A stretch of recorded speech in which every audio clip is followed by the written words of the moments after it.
Welcome to our deep dive into the top Canadian goods affected by recent trade changes. And look, let's be honest, trade changes is doing a lot of heavy lifting here.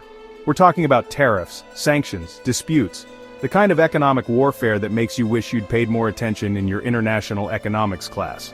Today we're looking at items that collectively represent a staggering $155 billion of Canada's economy. That's billion with a B, folks. To put that in perspective, that's roughly the equivalent of the entire GDP of Algeria. Or, to put it in terms Canadians might understand, that's enough money to buy every single person in the country a lifetime supply of maple syrup and still have enough left over for, like, a really nice moose statue. So buckle up, grab a double-double, and let's explore how these trade changes are impacting the Great White North. Let's start with the automotive industry, shall we? Now, Canada isn't exactly known for its flashy sports cars. You're more likely to see a sensible Subaru Outback than a Lamborghini on the streets of Toronto.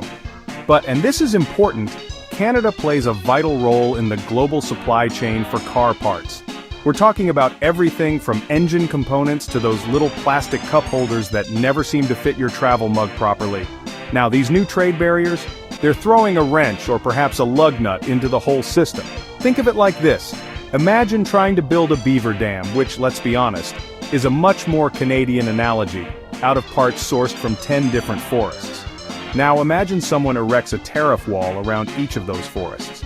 Suddenly, building that dam just got a whole lot more expensive and complicated. That's what Canadian car manufacturers and parts suppliers are dealing with right now. Increased costs, disrupted supply chains, and frankly, a whole lot of confusion. And when Canadian businesses are hurting, well, let's just say it's not good for the economy, eh? Next up, energy. Canada, with its vast oil sands and natural gas reserves, is an energy superpower. They've got more oil than Saudi Arabia, more natural gas than Russia, and more untapped renewable energy potential than a squirrel on a caffeine bender.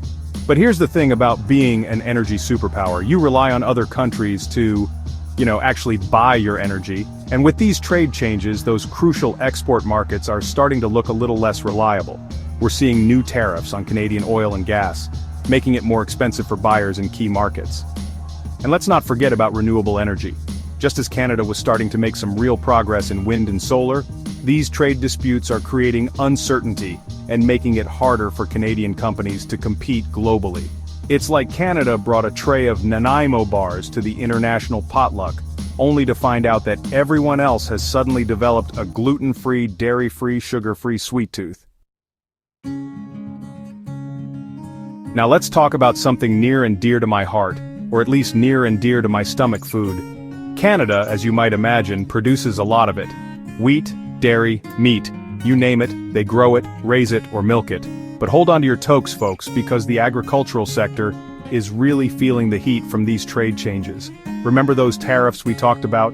They're being slapped onto Canadian agricultural products faster than you can say poutine. Take wheat, for example.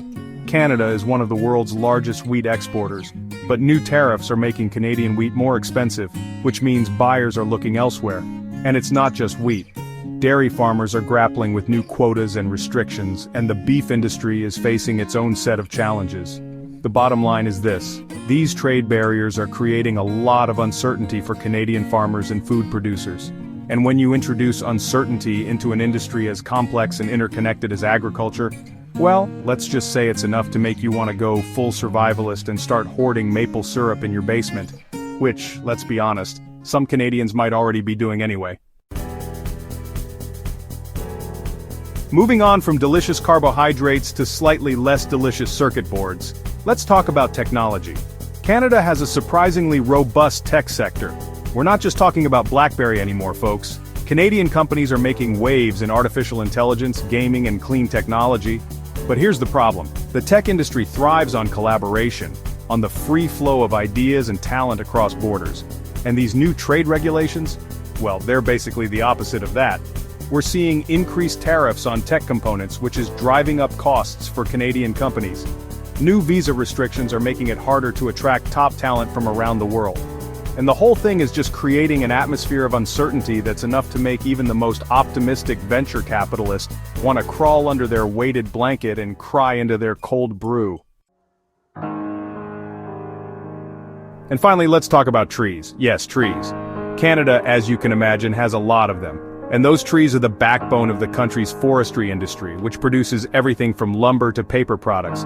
But hold on to your lumberjack hats, folks, because the forestry sector is facing some serious headwinds.